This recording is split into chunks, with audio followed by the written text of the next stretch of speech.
what is the project that you can do today to win the day and to move you forward in the direction you want to be?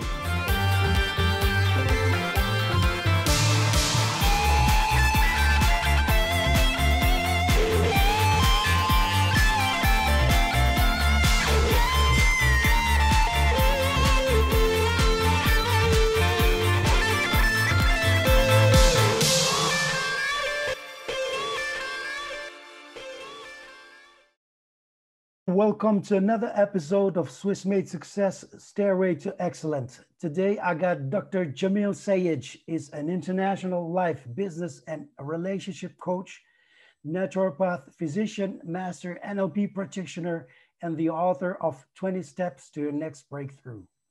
He works with leaders and high performance from all walks of life, including world champion athletes, best-selling authors, entrepreneurs, business professionals, and more to create an extraordinary life without regret. Dr. Jamil, welcome. Thank you so much, Erid. Thank you for having me.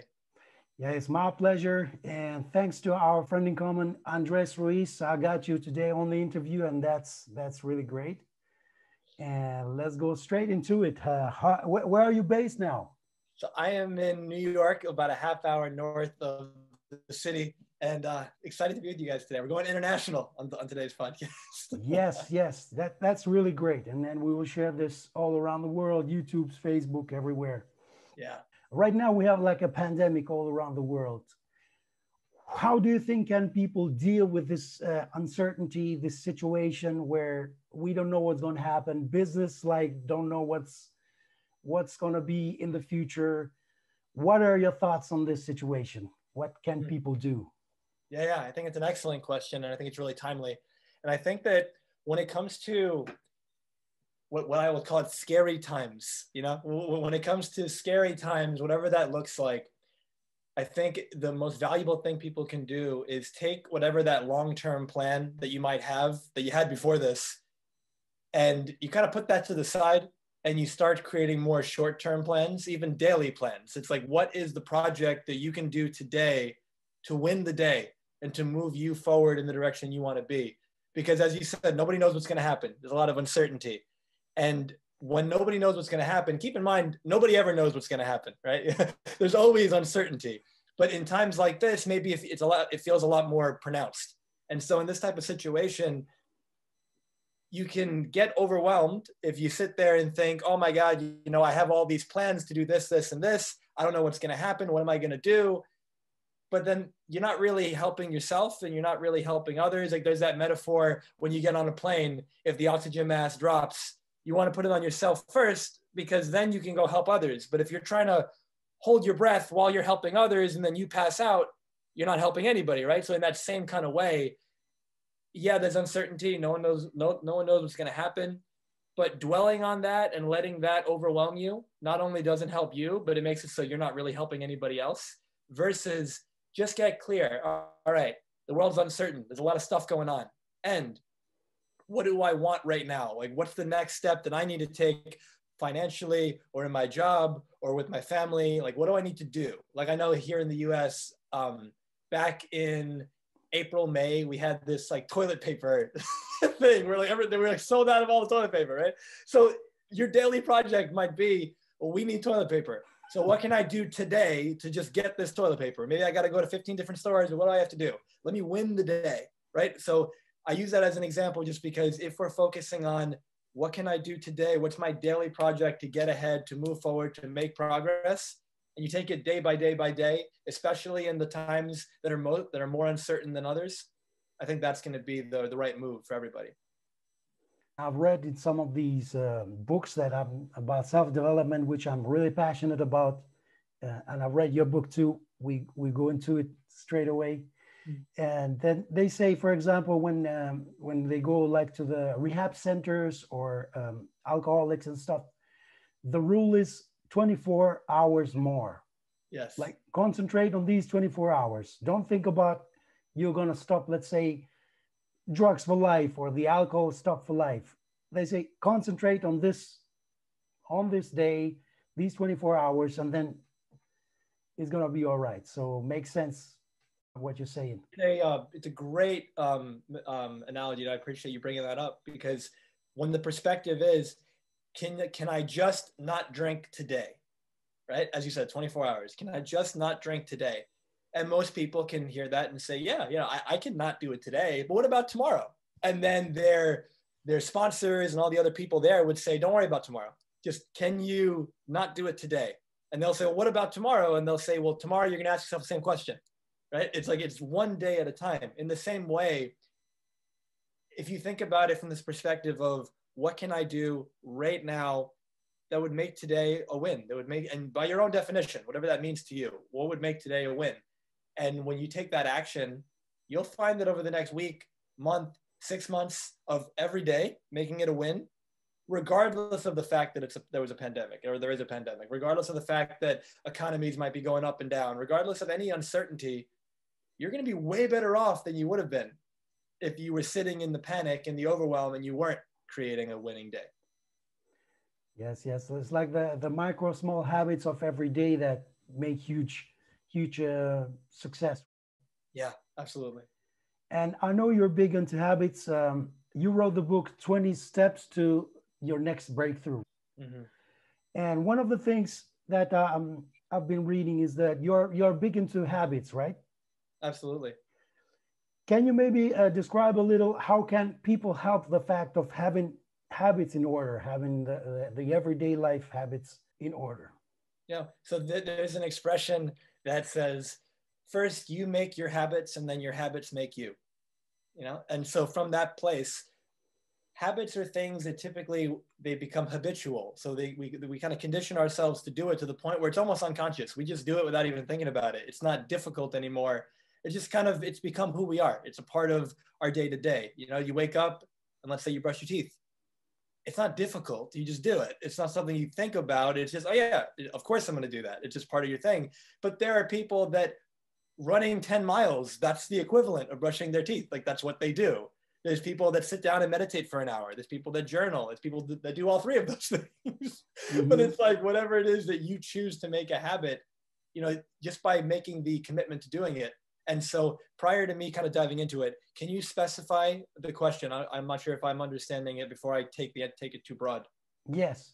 For example, what could be some healthy habits which people can concentrate on to better their life? Let's say in general, like to have a healthier body, to have a healthier mind, to have better relationships.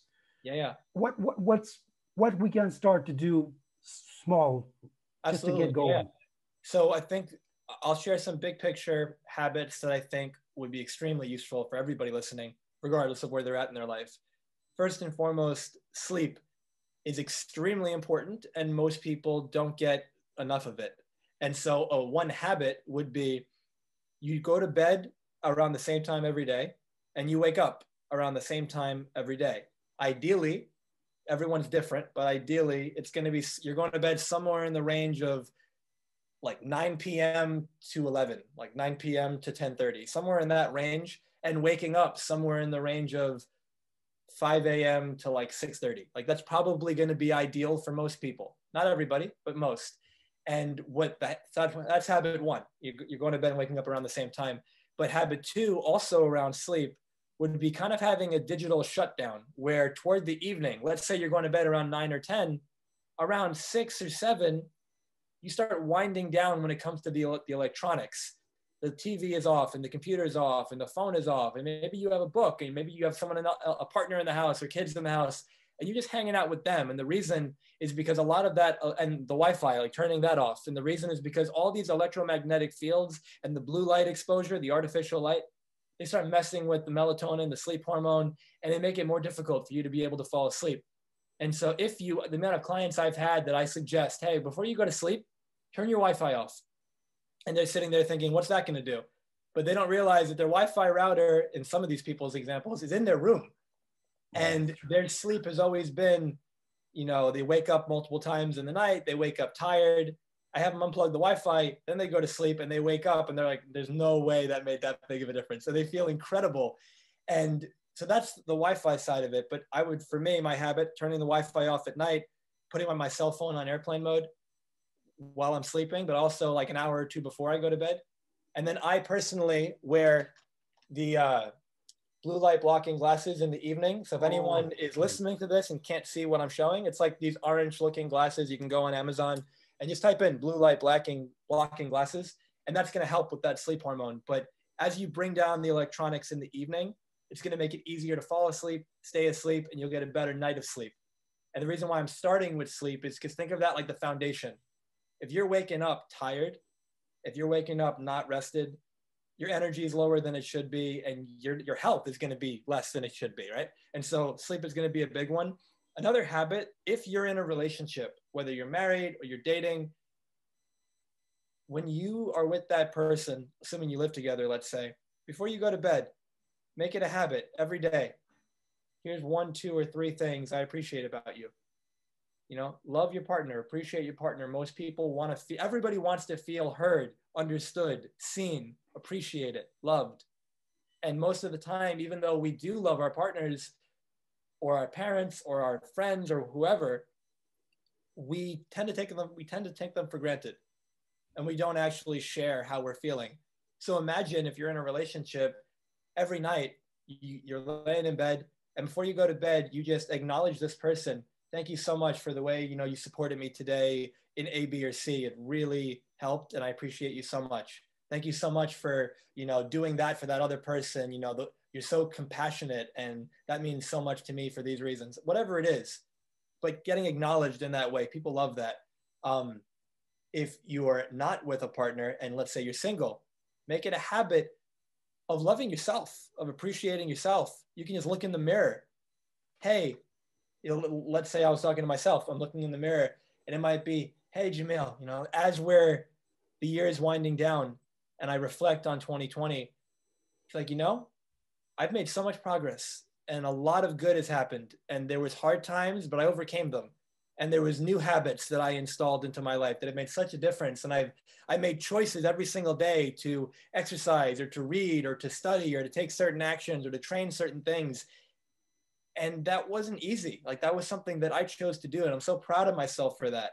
And all of a sudden I'm looking at myself in the mirror while I'm saying this. So it's like I'm talking to me. I'm looking myself in the eyes, and I'm now appreciating myself. I'm loving myself. I'm taking a moment to like acknowledge how far I've come. That makes a big deal. If you don't want to look in the mirror, you can journal. You can make it a habit of doing that, but allowing the emotions to come out. I think most people, whether it's conscious or unconscious, they habitually suppress their emotions. They don't release what's coming up. And so that over time leads to a lot of emotional disturbances and dysfunction and problems. And it can even lead to physical problems like cancers and things like that. So journaling, you're angry, you're upset, write it out. Talk about it with somebody. You know, you're feeling really proud of yourself, talk it out, write it down, like feel that, acknowledge that. So I would get into a habit of getting the sleep right. I would get into a habit of appreciating and acknowledging your partner and or yourself or both. I think it could be a really good habit to just make sure simple things. Are you drinking water? Are you drinking enough water for you? Everyone's different, but in general, if you don't have any kidney problems or anything like that, you take your body weight in, I know, you take your body weight in pounds and you divide that in half. And that's the amount of ounces that you should drink in general. If it's hot, if you're sweating and you're exercising like crazy, you probably need more. But again, assuming there's no kidney problems, that's a good thing to do. Drinking enough water, making sure you're eating real food, and listen to your body. Are you eating foods that make you not feel good? Do you eat food and then you get bloated? Do you eat food and then you get brain fog? Do you eat food and then you get headaches? You eat food and you have some type of body reaction. You get constipated, you get diarrhea, you get something. When your body's reacting like that, that's a sign that whatever you just ate, you shouldn't be eating. Like you're either sensitive to it or it doesn't work for you. But most people, they eat foods like that every day. And so making sure that you listen to your body, because there's no right way to eat. There's a right way to eat for you. Everyone's different. Certain vegetables are really healthy for certain people, and you might be sensitive to them, right? So there's not eat these 5 foods and you're good to go. You need to eat real food. That's the first thing and foremost. Don't eat the bagged and packaged and boxed processed food where you look at the ingredient list and there's 50 things with different chemical names and colors and dyes and all that. Like, if you can't pronounce it, if the ingredients to your food isn't food itself, then you probably shouldn't be eating it. And so if you're getting your sleep right, you're getting your water right, you're getting your food right, and then you're loving and appreciating yourself and your partner, that's going to make such a difference. And then get into a habit of moving your body.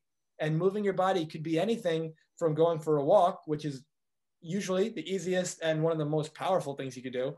But you could be in the water and swim. You could dance. You know, people, you can make it fun. You can go to the gym, you can work out, but some people don't want to lift weights. That's fine. Do whatever you want to do that moves your body. But get into a habit of creating time for yourself, a time for you to maybe go for a walk in nature, a time for you to just sit in the backyard and look at the sky, a time for you to just be with yourself and process your day and get creative and think, what do I want going forward? Most people using that kind of the plane metaphor I used before with mask, the oxygen mask, most people put their mask on last in the same way that most people put themselves last when it comes to their priorities. So if I ask you to make a list of your priorities, and you're most people, you would say, oh, these are like the 10 things I have to do for work. My kids need me for this. I need to do this. I need to do this. And then I might say, all right, where are you on your list of priorities? And for most people, they look at me with this look of, what do you mean? Like they don't even think that they are a priority in their life. And so if I were to tell you that your meditation, that might be 20 minutes, a half hour, an hour, that's as important as the client that's paying you $10,000. Like it is that important. And if you do it, you'll notice it, because your mental performance will go through the roof, your energy will go through the roof, and you'll show up as a stronger, more capable, more wise version of you. And so again, these are big picture habits that most people will say 2 words or 3 words that kind of shoot themselves in the foot, which is, I know that, you know, but the thing is, I know that and I actually live it are 2 very different things. If you don't have the results you want in your life and you're not doing the simple things that I'm sharing, you know, my suggestion is you correct that. You know, you don't have to, but you're a human being. And as a human being, that means there's certain needs that you have. And these needs are not wants. Like these are needs. Like you have to have these things. And if you don't have them, you're going to suffer. You know, part of disease is you're violating nature's natural laws. Like you're violating what it means to be human. Yeah. Adequately hydrate, nourish your body with foods that actually are supportive for your health, sleep, recharge your body, restore yourself, fix yourself in that sense, because your body heals while you're sleeping. Move your body.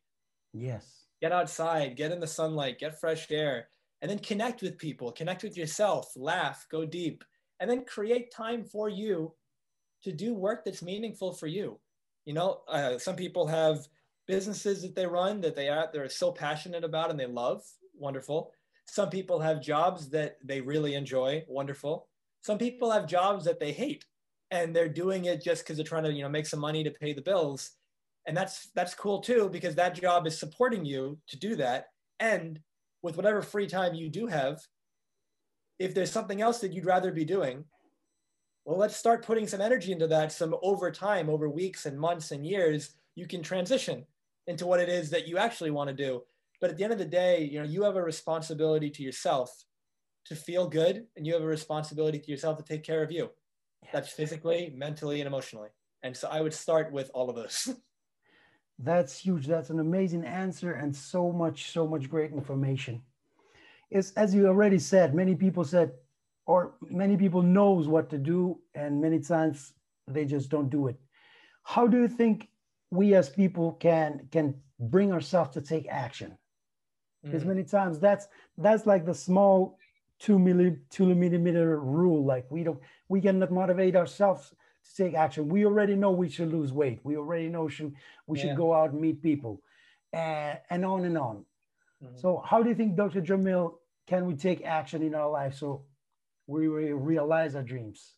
Yeah. And so when it comes to somebody who says, I want to take action, but let's say I'm not motivated, right? We're not motivated for a few reasons. One of them is we've lost connection to why we're doing it in the first place. When somebody loses their motivation, it's because they forgot why they're doing it. And they might still know intellectually, but there's a heart knowing. There's like this connection to the heart where, as an example, if you are listening and you're 150 pounds heavier than you want to be, and the mindset is, well, I want to lose weight. Originally, let's say the motivation was you have a child and that child is 4 years old. And in your family, your dad or your mom and other people, let's say they've died young because of heart attacks. And if the perspective is, I want to be there for my kid's wedding, I want to be able to like walk my daughter down the aisle, or I want to be able to be there for my son, or whatever the case may be. I want to play with my grandkids, right? And I don't want to be huffing and puffing because I'm not in shape. I want to be able to do that. That's a really powerful why. And when we connect to that initially, really easy to like stay motivated, to eat the right stuff, to move the body, to take care of ourselves. But let's say a year goes by or 6 months go by and you've made good progress, but then you kind of plateaued.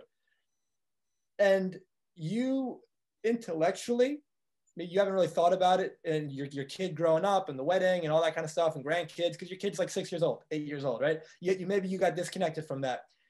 So in the moment, you start eating poorly again, you stop exercising, you stop taking care of yourself, and you start saying, I plateaued, I don't know why, I don't really want to exercise.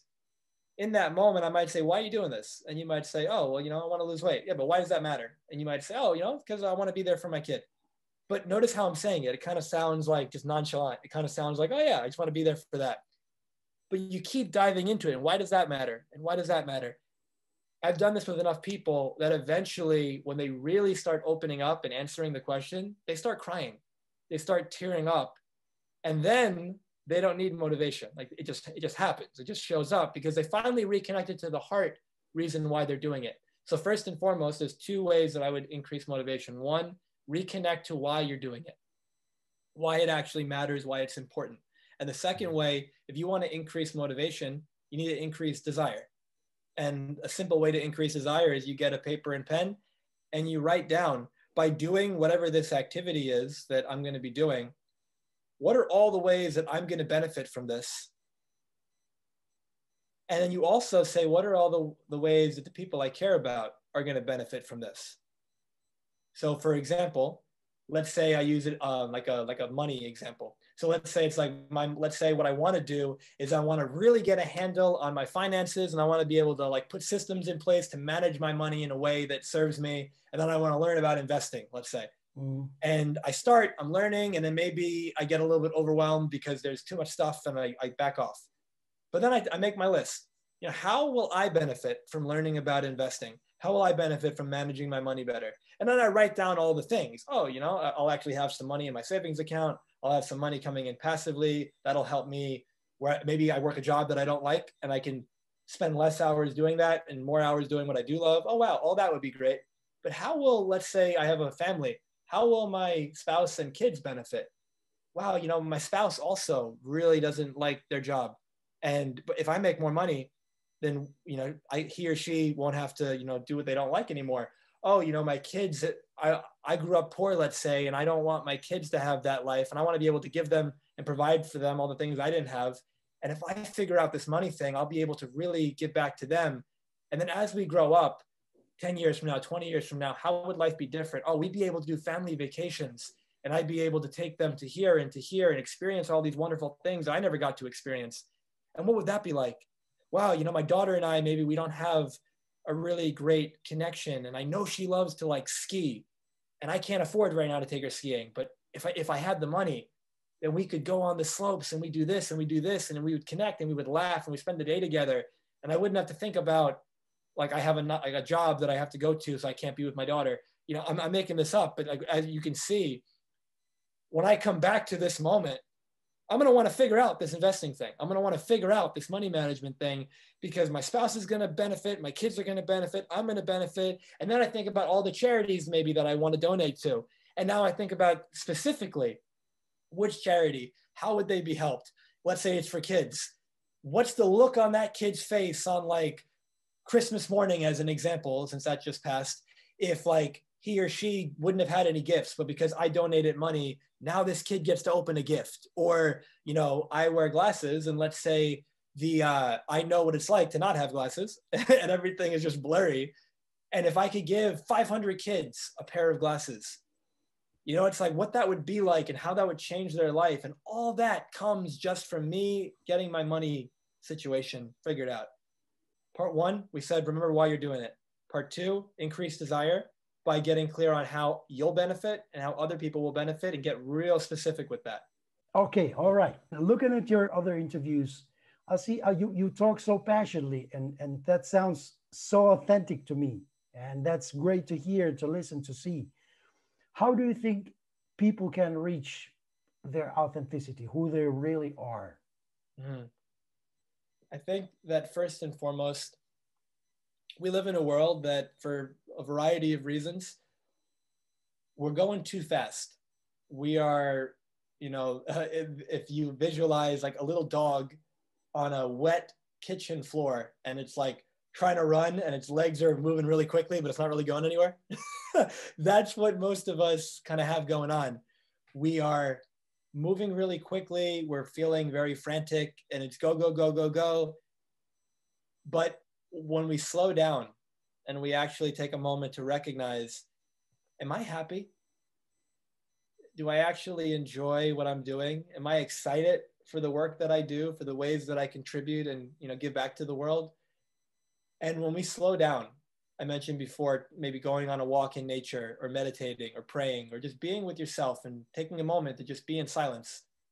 A lot of people are uncomfortable with silence, but the reason is because when you're in silence, you actually hear yourself.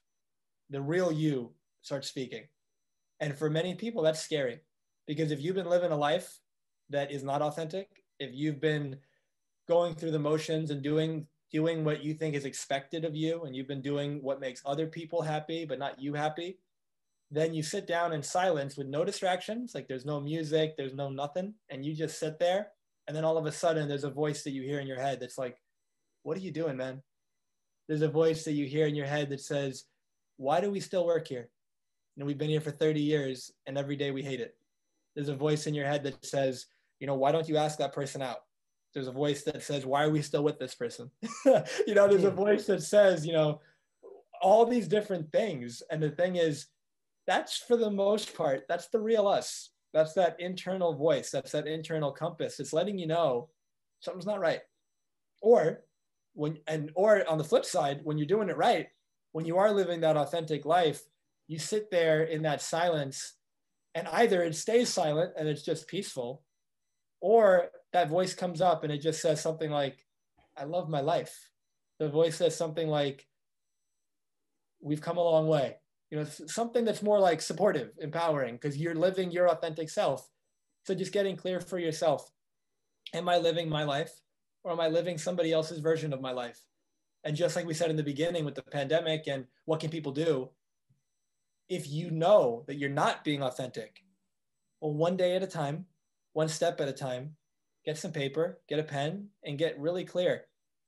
What would an authentic life look like? Maybe you've been disconnected for a long time, so you might not even know. That's okay. There's no reason to beat yourself up for that. You sit with it and you make a list. What could be exciting? What could be fun? What is a way that I would love to serve the world? What's something that I'm really good at that I just have a lot of fun doing, that people get value out of? Then you make your list. And as you're making your list and you're going through it, it's like, well, that sounds like a good idea. And then you just, well, what could I do for that? And you take a step forward in that direction.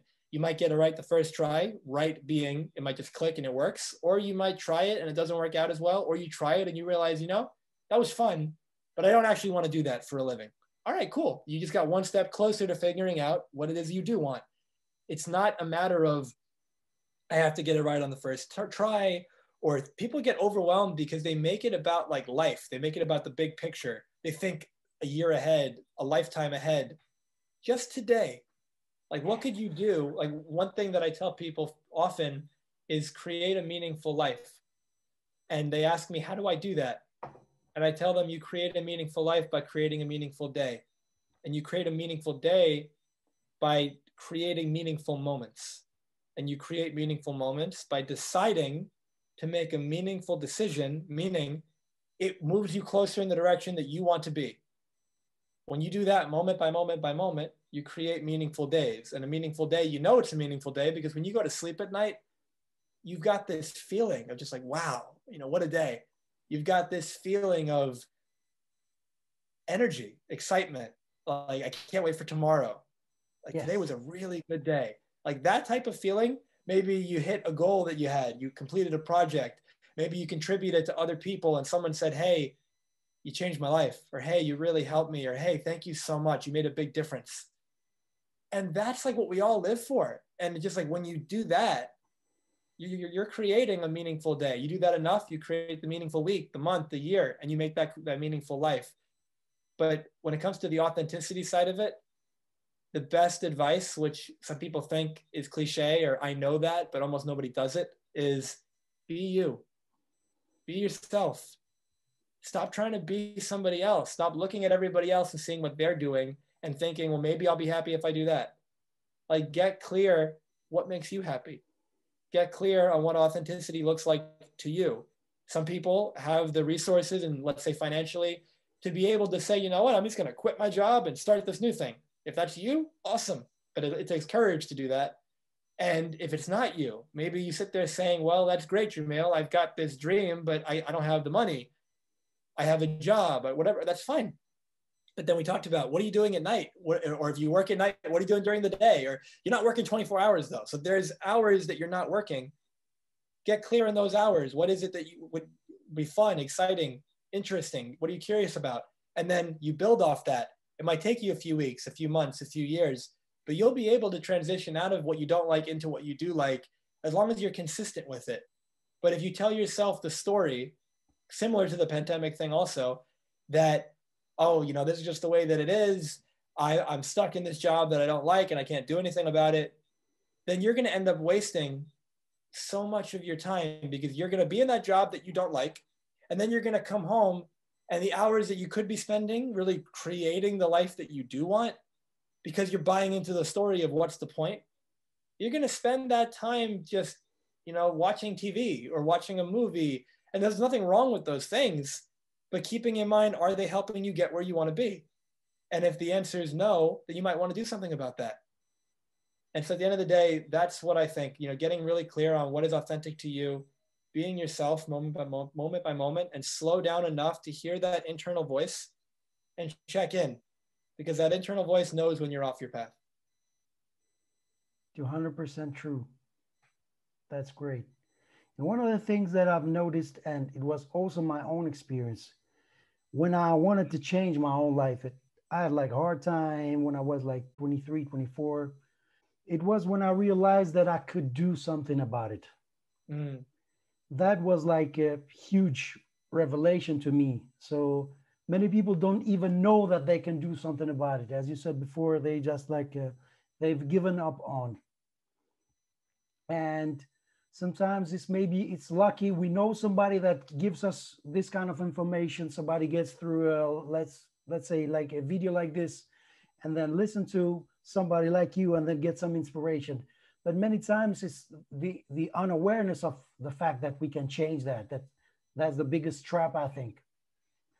All right. So I would like to talk a little about your book. What inspired you to write the book? Yes. So a lot of the work that I do in my coaching, depending on where somebody's at when they come to me, I really enjoy the deep work. And what I mean by that is really connecting somebody to their true self. You know, we just talked about authenticity, really connecting someone to their true self and helping them create an extraordinary life without regret. And there's a whole background story to that. But the thing is, prior to all that, there's like this momentum that is needed to just get off the couch. There's this momentum that is needed to start. Before you can create the extraordinary life without regret, before you can really connect to that real you and make the impact on the world that you want to make, you need to get off the couch. You need to actually have some movement in your life. And so when I came up with this idea of the book, 20 Steps to Your Next Breakthrough, it was, how do I help somebody start from zero and get from, you know, static to movement, get into momentum? Because once they get into momentum, the motivation shows up. So this book was designed to be for anyone to get benefit from it, but especially people who are kind of just starting their journey, no personal development background, excuse me. And as they're reading it, it's like, oh, wow, every chapter is short. They're actionable. There's some activities you can do in there, and you can use what you're reading and learning and apply it to your life immediately. And I made it short on purpose. It's like 74 pages or 75 pages, something like that. You can read the whole thing in an hour, or you can decide I'm going to read one chapter, which could be anywhere from 1 to 3 pages, read one chapter a day and act on that chapter. And if you did that, you'd be done within less than a month. And if you were to do that, it would really change your life in a beautiful way.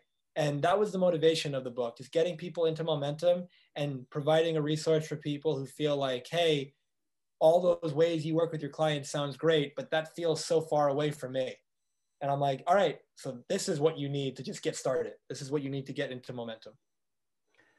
That is just amazing. I couldn't stop like the reading. So I would advise anybody who's watching this video, I'll put a link below so they can get the book. If I'm right, it's for free. So if they want to get the ebook, it's on my website for free. And then if they'd like an audiobook version, it's like $7. So it's yes. So everybody listen to this, go get the book. 20 steps to your next breakthrough. Thank you, Erid. Yeah, and to answer your other question, how long did it take? So a lot of the book I had written over time, to the point where when I actually decided to put it all together, the majority of it was already written. And so now it was just, all right, tweak it here and there, add certain exercises, do certain things. But I think like anything, once we start and we make the commitment, it actually happens pretty quickly. It's the getting ready to do it. Because I had a lot of things going on at the time when I made that book, and it probably took me, several months to put it together. But in those several months, from an hour perspective, it only took probably a day or two. It's just that I was procrastinating on it. I was doing other things, And so I think that like anything, there's things that you are either afraid to do or things that you're just putting off because you're not as interested in doing it. But once you actually do it, it happens so much faster. The audio version, once I had it written, that took probably 2 days, and it was just getting a couple takes in and making sure that it came through the way I wanted it to. But I hope anyone who's hearing this, the big takeaway, no matter what it is you're working on, no matter what it is you would like to do, you can probably get it completed so much faster than you think it'll take if you actually sat and put your energy into it and did it as a specific set block of time. If you set 45 minutes where I'm just going to do this with 0 distractions, my phone's on airplane mode, it's in another room, I've got no one's going to be calling me, and I'm just going to be here, highly focused, no Facebook, no internet, nothing. I'm just going to work. 45 minutes go by, and most people don't work like that. So in 45 minutes, when that little alarm goes off, you will have gotten the equivalent of work done that it would have taken you like 5 hours to do in the past because you've had so many distractions. And so if you do that hyper-focused work and you give yourself that gift, pretty amazing what you're able to create. I know you're huge on focus because I read the book. So would you like to expand a little on focus? How can we get more focused in this crazy world of distractions? I think first part of focus is you need to be clear on what it is that you want. If you think about it from a perspective of light, you can have a laser beam or you can have a light bulb. And the difference between the two is the light bulb, the light that it gives off is dispersed. That's why it kind of irradiates from every side of it. You look at the light bulb, you see the light from all of it. And that's nice when you're trying to light the room up. But from the perspective of like intensity of the light, it's weak. A light bulb is not setting anything on fire. But a laser isn't radiating everywhere. It's this highly focused, narrow beam, but it's so concentrated that you point that thing at a piece of paper, and if it's the right kind of laser, like the thing will light on fire. And the thing is, because there's so much energy like generated, right? And so in that same way, get clear on what it is you want to focus on. Most people aren't focused on anything. Or if you want to put it more probably accurately, they're focused on distraction. Yeah. And that's not a judgment. That's just me being a mirror. That's me holding it up to you and saying, look at your own life and see if that's true. See if you've got 50 things or 100 things, or it feels like 1,000 things going on every single day. And how many of those things actually matter? And initially you might say all of them. But if you really sit with it, how many of them are really important to you versus how many of them are what you think you're supposed to do for other people? Or how many of them are what you think you're supposed to do so that other people see you in a better light? Or what, this is who I'm supposed to be or what I'm supposed to do. That's robbing you of your focus. Get clarity, get crystal clear. what is it that I want? What's my next step on my journey? And then once you're focused on that, it gets really easy. You just eliminate the distractions and you do what you're focused on. But when you're in distraction mode and you've got notifications on your phone and all these bells and whistles and your computer's binging every time you get an email, and we've got our focus so fractured that, you know, that's why I said you can get done in 45 minutes what it takes most people 5 hours to do. And that's the same thing for each of our lives. You want to get focused, you want to get clear on what it is that you want, why it matters, remind yourself, clear away the distractions, and just do it. And a lot of people think, oh, but I don't feel like it. And they think I need to be motivated first. And they have it backwards. Motivation is a result. It's not a requirement. You don't need to be motivated to, if you want to go for a walk and you wake up and you say, I don't feel like it. Well, that's typically for most people going to result in you not going for a walk, which is a problem if your goal is to go for a walk, right? Because you're just not doing it. But what if you just put your shoes next to your bed and you woke up in the morning and you say, I don't feel like going for a walk. And you keep saying that, but as you say it, start putting your shoes on. And as you're tying your shoes, you're like, I really don't feel like going for a walk. I really don't want to go for a walk. And then just go outside as you're saying it. And be halfway down the block and you're still saying, I don't want to go for a walk. At some point, you're like, all right, I'm on a walk. I might as well enjoy it. And you're on the walk. And then you come back and you go, wow, I'm proud. I went for my walk. I feel good. Like I'm proud of myself. Or like it was good weather outside, or it was sunny, or I saw some neighbors and they waved and I put a smile on someone's face. So whatever the case may be, my point is that once you start something, you get momentum. If you say, I don't really feel like cleaning my room because it's a mess everywhere, and you just say, let me stop focusing on big picture, on everywhere, and let me look at one small corner of the room, or let me look at just my desk, or let me look at one side of my desk, and let me just arrange that. I'll set a timer for 5 minutes, and I'll just clean for 5 minutes. What ends up happening more times than not is you do it for 5 minutes, and you go, well, I already started, so then you just keep going. And then at the end, and you get momentum. And at the end of the process, you feel really good about the fact that your room or your desk or your car or your whatever is clean. And it's not a matter of do you feel like it. People who are not successful in the eyes of society from a financial perspective, from a career perspective, it's because they only do things when they feel like it. It's like, and it's not saying necessarily that you need to do things you don't want to do. That's not what I'm saying. A lot of people believe that. It's more along the lines of notice that if you wake up in the morning and you say, I want to go for a walk, but then you don't feel like it, you don't feel like it because the way you're representing it in your mind, meaning there's a story you're telling yourself about the walk. Oh, it's cold outside, or it's raining, or, you know, my neighbor is down the street and we got into an argument and I don't want to walk by that person. You know, it's not that you don't want to walk. It's that there's some story you're telling yourself that's making it seem like it's more of a pain than it is. Yes. Oh, you know, I don't want to clean my desk because there's so many papers and it's going to take forever. And you tell yourself that story so you don't feel motivated to do it. But you could tell yourself a different story. And all of a sudden, the same task seems more enjoyable, or it seems easier to do. And so it's not a matter of force yourself to do things you don't want to do. It's change the story that you're telling yourself about the thing so you actually either want to do it or you're at least neutral about it. And from that perspective, do it first. The motivation comes later. Mm-hmm. Do it first. The momentum comes after. Mm-hmm. And so that's a big thing. You know, a lot of people say, you know, I want to go to the gym. And they always say, I feel so much better after the fact. I feel so good that I went. I feel great in my body. I feel great in my mind. I feel proud of myself. But when they woke up, maybe they were hitting the snooze button 5 times and they didn't want to go. But they're always happy about it after. So ask yourself, will I be proud of myself, or how will I feel about this after the fact? After this is done, how will I feel? And if you're like, I'll actually feel really good when this is done. Mm-hmm. You know, I have clients that tell me they've got their to-do list of 100 things and they don't know where to start. So they don't. So then what happens? They keep their 100 things, or it even becomes more because they add to it. And now they feel just like they're buried in a mountain of stuff. They feel like they're overwhelmed versus, you know, I don't know where to start. I'm just going to pick 5 things. I'm going to pick one thing and I start doing it. And before you know it, 1 thing's done, 5 things are done, 20 things are done, 50 things are done. The mountain's gone. Yeah. And I go, oh my God, that feels so much lighter. The weight of the world's off my shoulders. I'm not stressed out anymore about this. So now if you know that's how you're going to feel at the end, then just start now so you can get that feeling faster. Yes. Amazing. It sounds like it's a decision, like being focused and getting started, right? It's like a small decision, get going.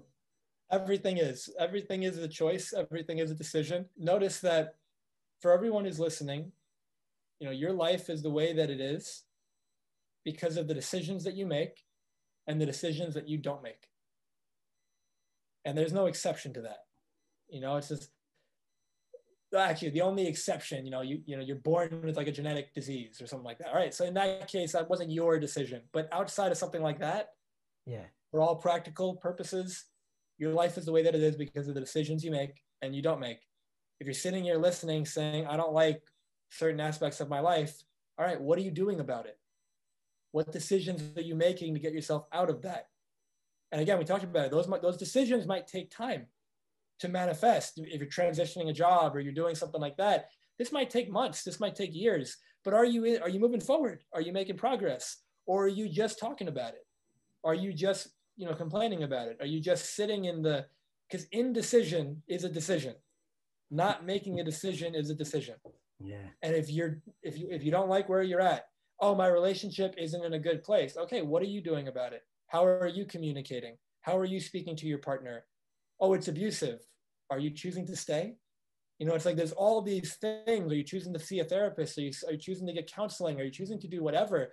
Oh, I don't like the way my body looks. All right, are you seeing a nutritionist? I don't have the money. Are you going on the computer and looking for free on YouTube videos? Are you reading books that you can get for free? Are you going to the library? Like, there isn't an excuse with the internet because almost all the information is there. I want to lose weight. I don't know what exercise routine to do. Forget about that. Go for a walk. Like, it doesn't matter if you know the best way to work out your bicep. Like, go for a walk first and you'll figure out the bicep thing. But when people get stuck on the little details of, I don't know how, they don't do anything. Like, you make a decision and you choose, I'm going to get help. I'm going to look into this. Somebody tells me for the last 20 years, let's say financially, I've been poor. And I might say, okay, and what have you done about that? And they might look at me confused. Like, what do you mean? Like, my job doesn't pay well. Yeah, I hear you. But when you make money, what do you do with it? Oh, like, I spend it. It's like, all right. So what books have you read, or what free videos have you watched, or what mentors have you looked for who can share with you how to actually manage your money, how to save your money, how to invest your money, how to manage your money in a way that at the end of the month, you still have money left over, and they'll say, I haven't done any of that. But why not? And most of the time, it's what you said before. They just don't even think about it. They're kind of unconscious about it. So step one is get conscious about it. Step one is start asking questions. Start asking, well, how can I fix this? What can I do about this? There's a situation here that I don't like. How do I change it? What's my next step? Yes. And you might say, I don't know. Open up Google. How do I do X? Yes. 200%. You might not get the right answer, but you'll get a answer. It's a starting point. Gets you closer. If you're 150 pounds overweight and you have no idea how to like physically shift that, and you type in how to lose weight, what foods do I eat to lose weight? What exercises do I do to lose weight? That doesn't mean that you're going to find this perfect program for you on page 1 of Google by doing that. But it does mean if you've got no idea, then that's going to make a big difference. For me, for example, I remember I spent 5 years in medical school in Arizona. And when I was over there, I graduated, and I remember my mom came to visit for graduation, and she loves like antique stores and all those vintage kind of shops. And I didn't know that right down the street from the school, there was this giant kind of like warehouse type of store of all these like antiques. And so they go, I'll take her there. She'll love it. So as it's like, she's like a kid in the toy store, she's running around, she's looking at the whole thing. And my eyes get caught on, there's a bookshelf in the corner. And I'm a big reader, and I say, oh, wow, I wonder what's over there. And I find this book on finances that I've actually heard about for years that I've wanted to read, and it was $1. And I go, oh my gosh. And she's doing her thing for like an hour. So I just sat with that book for an hour and I'm looking through it and I'm like, I need to buy this. So I buy it and the book lays out, here's a way to structure your finances. I did that. It was the greatest thing I ever did, like with my money. And it made it so wonderful. That was $1. And you know, you can get that book online for free if you Google it, or you can find. Do you remember the book's name? Yep, it's called Secrets of the Millionaire Mind. Amazing. By a guy named T. Harv Eker. T. Harv Eker, yes, I know the guy. I think it's at least like 20 to 40 years old. It's somewhere in that range. But the point being, you know, there's YouTube videos of the guy who does workshops, and the video is like 3 hours long, and you can learn like 80% of what's in the book just in that 3-hour video. Why aren't you watching it? And it's like, because you don't know it exists. But why don't you know it exists? And this isn't, this has nothing to do with blame or shame or judgment or any of that. This is me loving you enough, everyone who's listening, to open your eyes, like wake yourself up to, what don't I like about my life? What isn't at the level I want it to be? Like, where I'm raising my standard now. This is the acceptable level. So what do I need to do to get there? Well, I don't know how to do X. Great, Google it, YouTube it, read a book on it, look it up. A week later, a month later, you'll know how to do it. And then you can start putting the things into place. And your life changes so fast and beautifully when you do.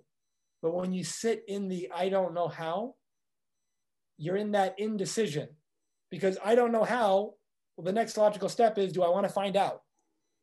Do I want to choose to look into it? Or do I want to just sit with the fact that I don't know how and look at the people who figured it out and tell myself a lie that, oh, they were just, lucky, or they're just, more fortunate than I am. Most of those people didn't know it either. Like, they learned it.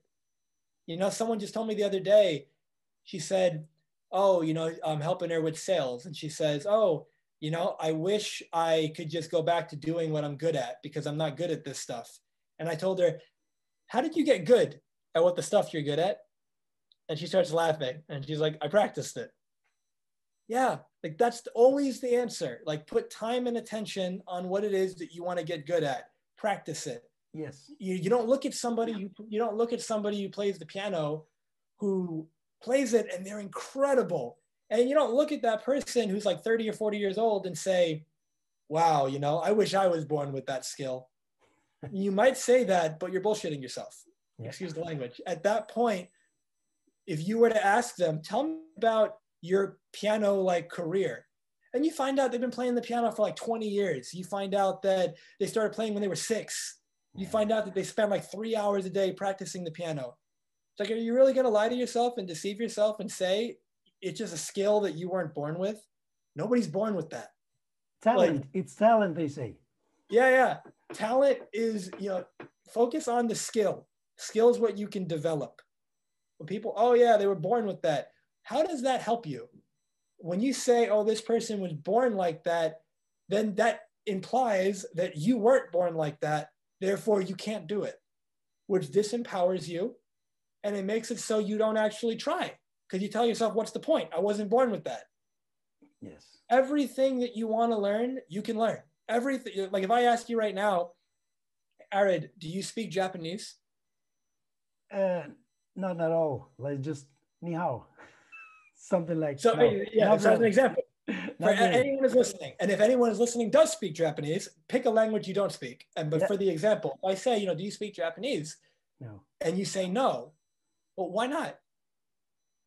Yeah, I mean, I'm not focused on it. I'm not interested really. And yeah. And so notice, I'm not focused on it. I'm not interested in it. Not, I wasn't born with that skill set. Not like, I'm not that kind of person. Yeah. No, anyone can learn it if they want to, if they choose to. If you say, I'm going to open up my phone and get one of those language apps, and I'm going to study Japanese every day, and I'm going to find some Japanese people, and I'm going to say, hey, let's be friends. And I'm going to, can I speak Japanese to you? And you're going to just let me know and be my sounding board, because it's like immersion. When I'm with you, don't speak to me in English. It's like, I'm going to go to Japan and I'm going to sit there and I'm going to learn it. And I'm going to put myself in a position where if I can't read that sign, I'm not getting home. You know, necessity has a way of you figuring it out. And so my point being, if you wanted to learn Japanese enough, if I told you right now you have 1 year to become fluent in Japanese, most people would say, I can't do that. But if I were to say, regardless of what your job is, all of your free time, which might be 3 hours a day, 5 hours a day, 8 hours a day, whatever that is, if all of your time went into learning Japanese, if all of your time went into watching Japanese TV shows with subtitles, if all of your time went into going on Facebook and joining like language groups, and you find people that are also wanting to learn Japanese and you practice with them over Zoom calls, in a year, you would be fluent in Japanese. You could do that, and you could do that with anything. Or and imagine somebody told you get $10 million if you learn Japanese in 1 year. Exactly. Would you tell me, I can't do that? Or would you say, F that, I'm going to find a way to make this happen? And it's like, you find a way. And so it's like, but it's the same with anything. Like, you don't have what you want because you don't really want it. Because if you really wanted it, you would figure it out. And that's not, and again, it's never a judgment thing. Yeah. Like anytime someone says, because it's either, in the physical world, there is a time delay. If I say I want $10 million, then the next question might be, all right, so what do I need to do creating value in the world to earn $10 million? And now let's say I come up with the idea, and let's say it's a product or it's a service, and I start putting it out there. And let's say it's been 2 years. Let's say I've made 1.5 million. Okay, the remaining 8.5, it's coming, right? So it's not that I don't want it because I don't have it yet. Like, I've won it, I've decided, I've chosen it, and now there's just a time delay because that $10 million just takes some time, right? But it's different to say, I want $10 million, and I say, how long have you wanted that? And you say, 10 years. And I say, what have you done about it? And you say, nothing. I'm just kind of waiting for the $10 million to show up. You don't want it.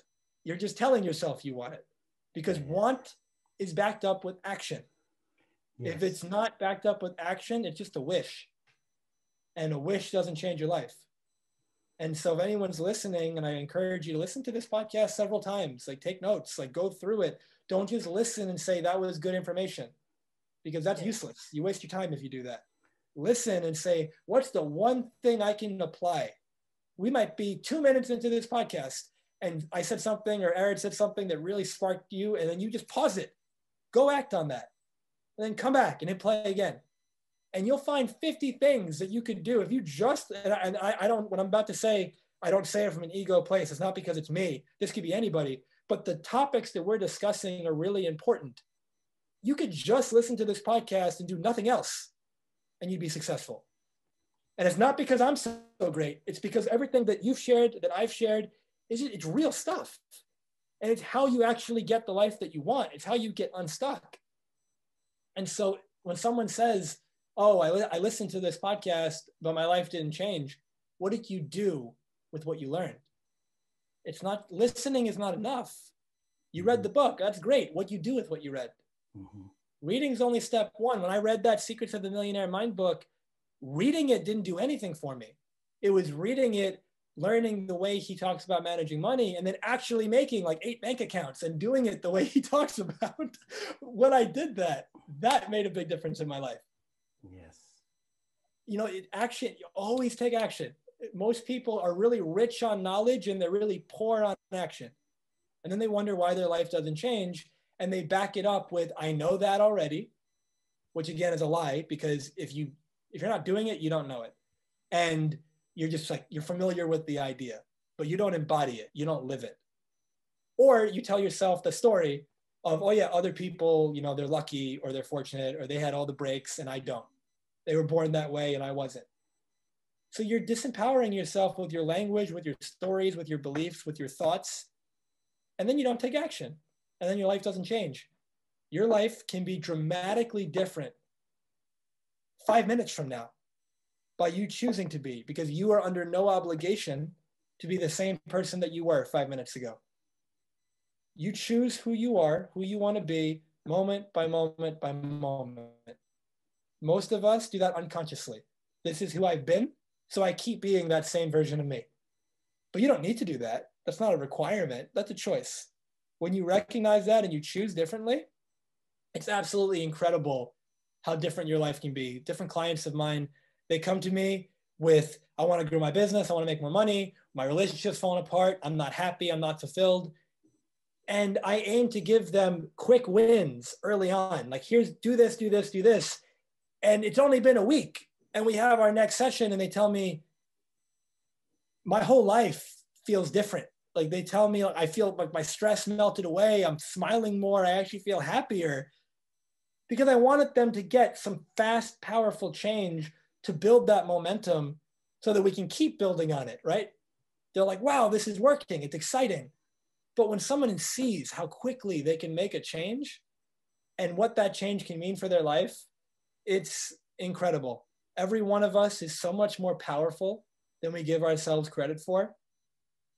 You're so much bigger than anything that can happen to you, which is why, bringing it full circle, we started talking about, the pandemic. And it's like, no matter what's going on in the world, it doesn't really matter what it is. No matter what is going on in the world, you can still win. No matter what's going on in the world, somebody's going to win. Why not you? You can still get crystal clear what's going on, what do I want, and how can I position myself, reposition myself, do whatever I got to do to still get where I want to be. What do I need to learn? What skill do I need to develop? What action do I need to take? And you ask yourself that over and over and over again. And if you just do that, it doesn't matter what's happening on the outside world, you win every time. But if you tell yourself these stories that aren't going to help you, you stay stuck. And then your whole life goes by.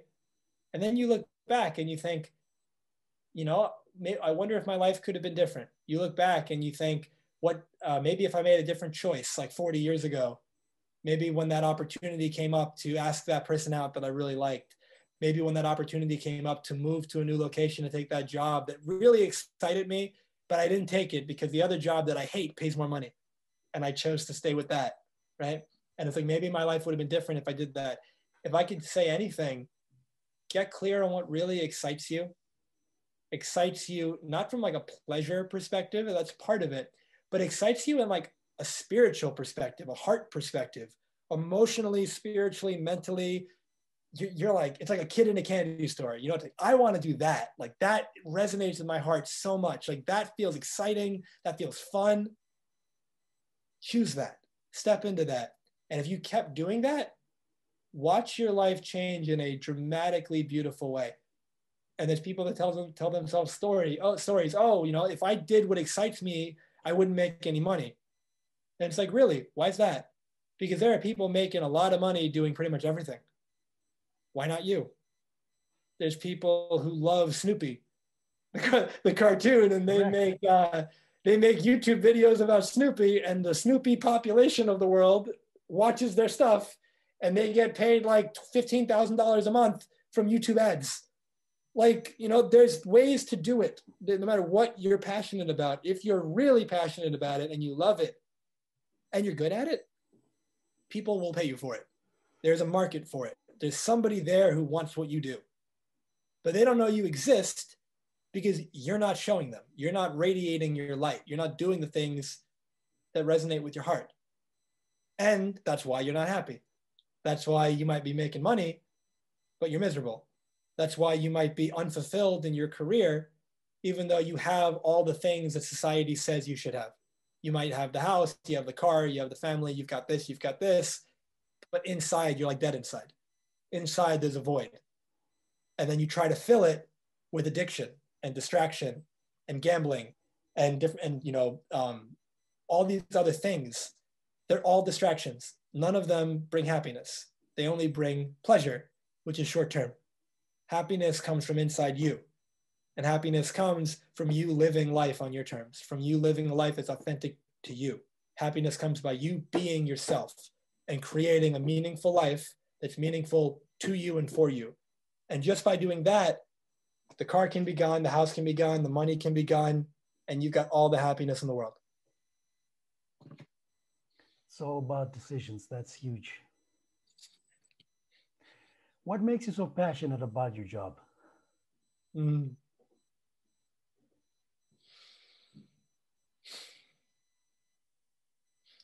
I really love people.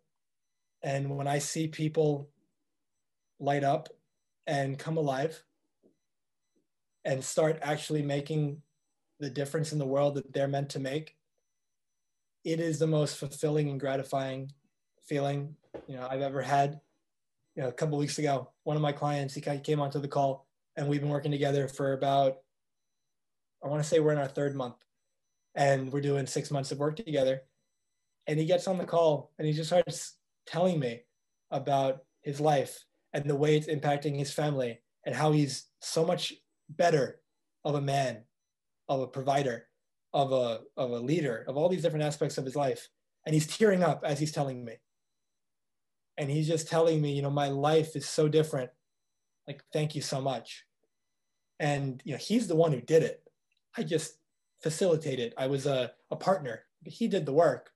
At the same time, getting to be a part of that and getting to get messages like that. Like, I've been doing this for 16 years now. And so getting messages like that, it wasn't always like this, but over the last, several years, getting messages like that, like daily, weekly, it makes this work so fulfilling. It makes it where, there's that expression, maybe you didn't change the world, but maybe you changed somebody's world.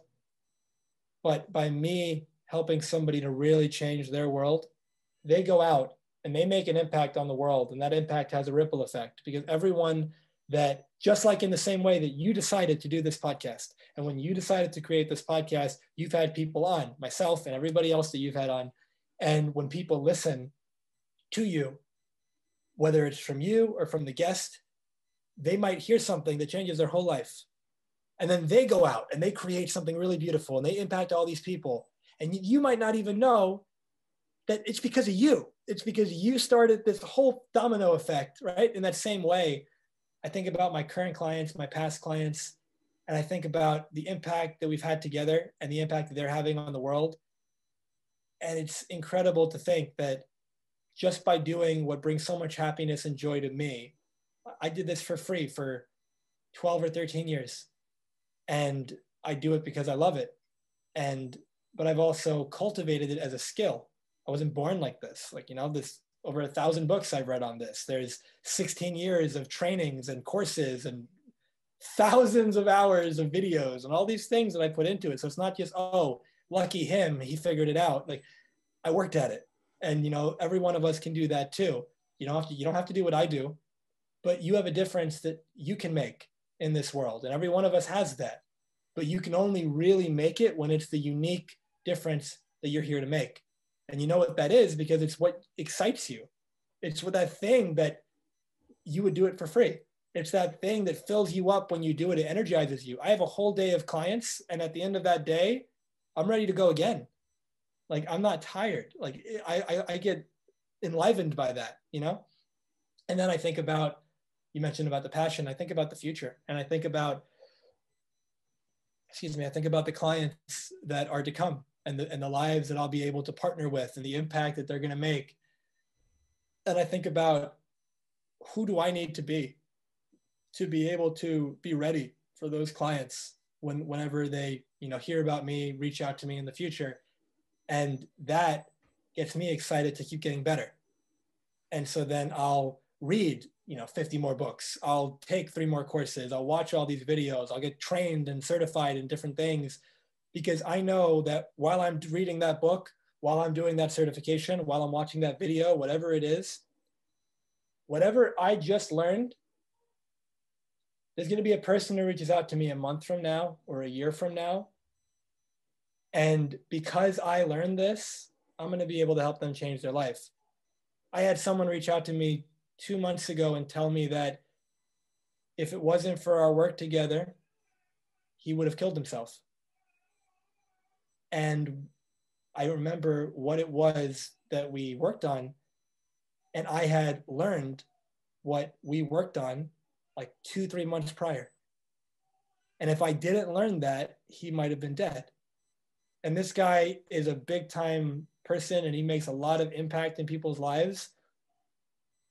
And it's just like, wow, there's so much meaning behind every one of these decisions that we all make, but in this case for me, that I make with what am I going to spend my time doing?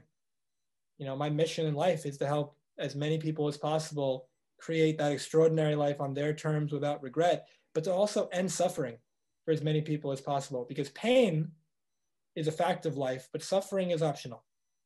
Suffering is more in the mind. It's based on how we look at it. It's the stories we tell. And so it's the resistance that we have and things of that nature.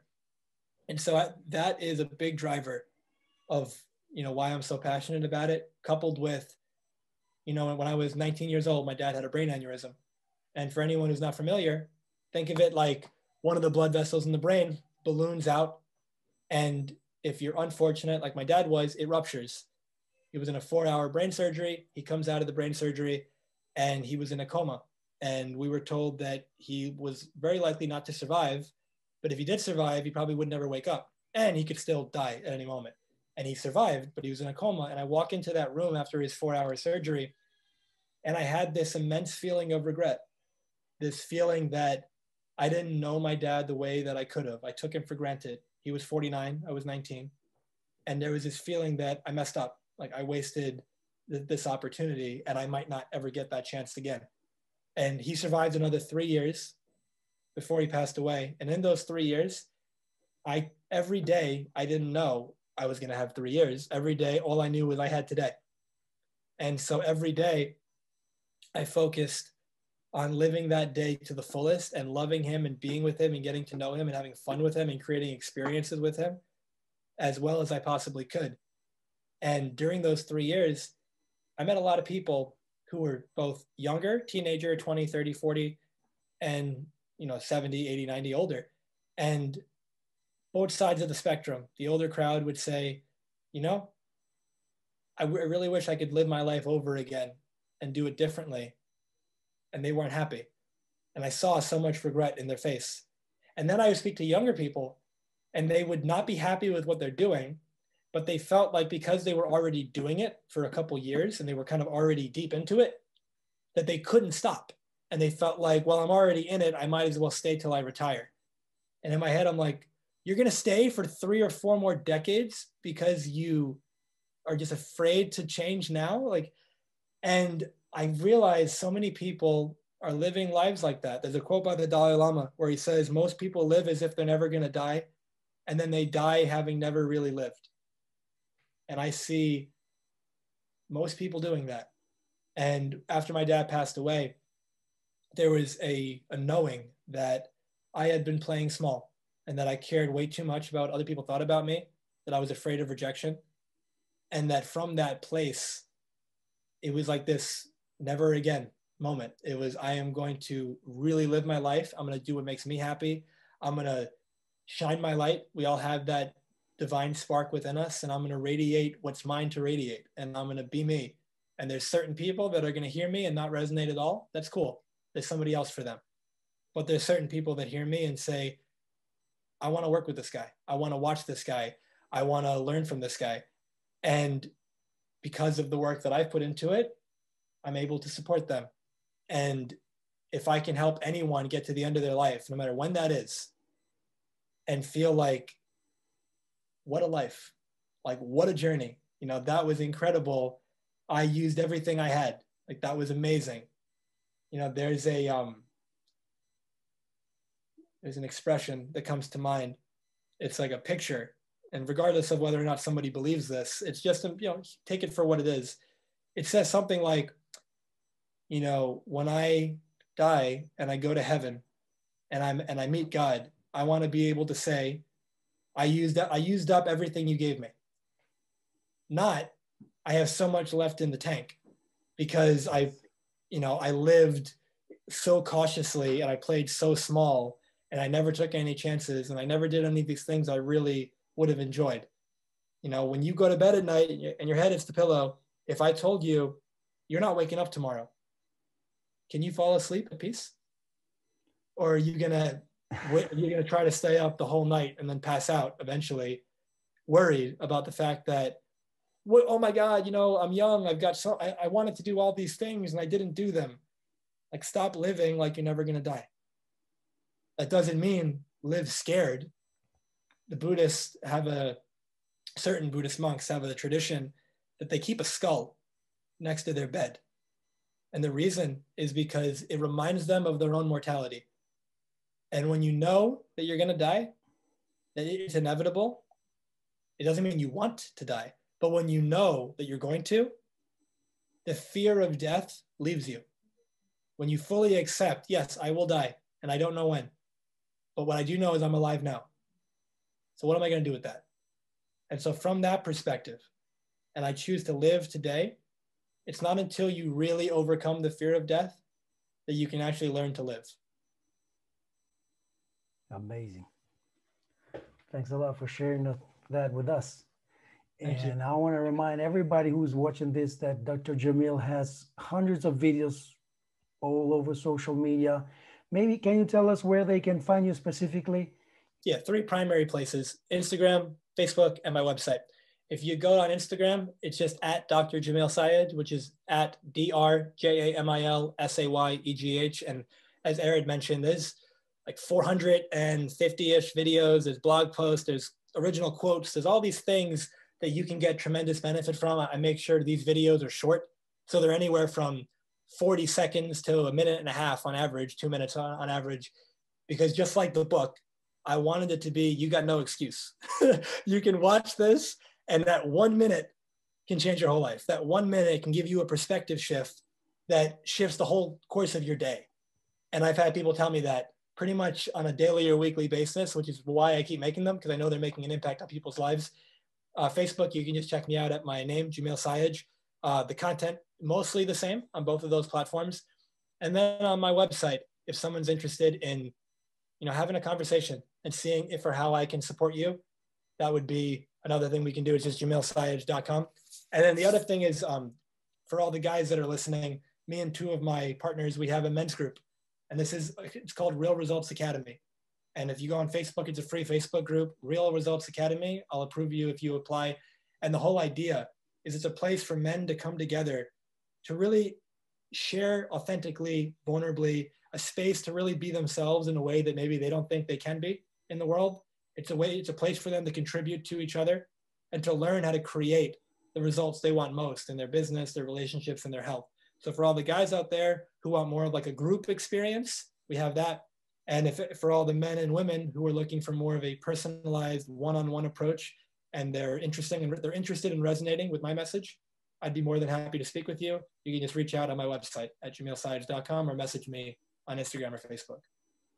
I'll make sure to put all the links below so people can reach them directly. And Dr. Jamil, I want to thank you one more time for being here with me. And you share huge value for everybody of us. And once again, people go get his book, 20 Steps to Your Next Breakthrough. It's free, it's amazing. Dr. Jamil, I wish you an amazing day still. You're 6 hours behind, so to you it's still day. To me, it's already night. And it was a great time. It was a great time. Thanks a lot. Thank you so much. And for everyone listening, Happy New Year. And please, take everything we said to heart and know that next year can be completely different than this year. Regardless of what happened this year, regardless of what happened yesterday, regardless of what happened right before you heard this podcast, you have the choice. And make that choice wisely. And if you don't like what you're choosing, no choice is final in the sense that you can always make another choice. Thank you one more time, and I'll see you in the next interview with the Swiss Made Success Stairway to Excellence. Thank you, Dr. Jamil. Thank you.